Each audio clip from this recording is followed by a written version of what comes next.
Greetings, class. What I'd like to talk to you about right now is editing. And again, editing is looking for small things, errors in your writing, grammatical errors. And again, it might be misspelled words, it might be run-on sentences, fragments, things of that nature. There's a couple reasons why we need to know grammar. And I know this isn't a grammar class, but I like to cover it just because I think students need to go over this. But there's essentially two reasons why we need to know grammar. One is it helps with communication. If you're not clear in terms of what you're writing, then it can create a lot of confusion. And they say that 1/3 of your time in business is spent writing. So if you're writing an email and you misspell something or you have a grammatical error, then that error might cost your company time and money. And good communication is like playing catch. So you throw a ball to your friend and they catch it. You say something, they understand it, they comprehend it, and then they throw it back. It's one of my favorite metaphors for communication. And again, if you have bad grammar, then that ball might go too fast. It might come too fast, or it might be too slippery. They might not be able to grasp it. And then the other reason why you need to know grammar is because sometimes in certain situations it can help with credibility. So let's say you just graduated from Harvard and you have a lot of typos in your resume. What does that say about you?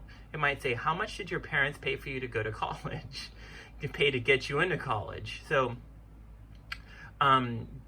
you have to understand that it could help with credibility. Now, I don't want to sound prude because there is a time and place where you don't need to know grammar at all. Well, let me clarify that. It's very, very important to know grammar, but there's certain types of writing that you don't need. You could play around with the grammar. You could use slang, you could use swear words, you could use run-ons. Poetry might be one case. Screenwriting. Imagine a movie like Pulp Fiction where they didn't swear or they didn't talk like gangsters. How would that look? How would that feel? That would feel so awkward. So there are times and there are types of writing that aren't that don't use grammar as much. And it kind of works like this too. There's nothing wrong with slang. I swear a lot. I love swearing, and there's nothing wrong with swearing in my opinion. But chances are you wouldn't talk to your boss the same way you would your best friend. You wouldn't walk to up to your boss and say, "Hey bro, how's it going?" It depends on your boss, but chances are you wouldn't speak that way to your boss. You'd want to sound more formal. And you wouldn't talk to your best friend the way you would your boss. You wouldn't walk up to your boss and say, "Greetings, how are you doing? I hope you're doing well." Chances are you wouldn't. It depends on your relationship with your friend, but it's just important to understand that there's nothing wrong with that.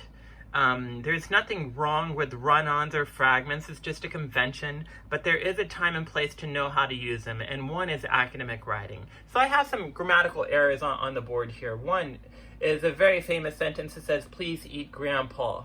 Now, if I don't have a comma here, basically what we're saying is we're going to eat grandpa. We become cannibals. So that's a scary situation. Not having a comma could make you a cannibal. Now, if I put a comma here, now I'm inviting grandpa to eat. So by me not putting that comma there, it creates a lot of confusion.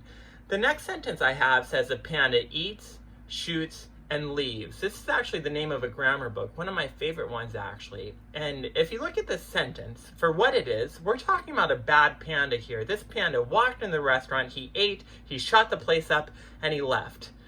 And so we probably don't want to write this sentence most likely. And this is where commas come into play. So I need a comma here, I need a comma here, and I need a comma. Well, I just need those two commas, right? And now, so what if I said bamboo shoots, right? The panda eats bamboo shoots and leaves. That changes everything. And now we have a nice panda. So not putting commas in there changes the whole sentence structure and meaning of the sentence, right? And this is one of my favorite ones as well. I once saw firemen raising money and they had a sign that said, "Please help burn children." And I said, that's pretty crazy that you have a sign that says this. And what they meant to say was, "Please help burned children," with an ED. With an ED here. So, can't even see that, but I just put an ED there. But that's going to change everything.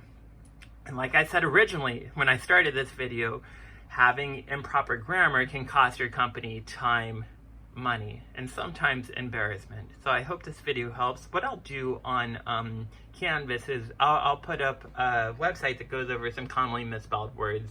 In the future, I'll have more grammar lessons for you guys as well. Thanks for listening.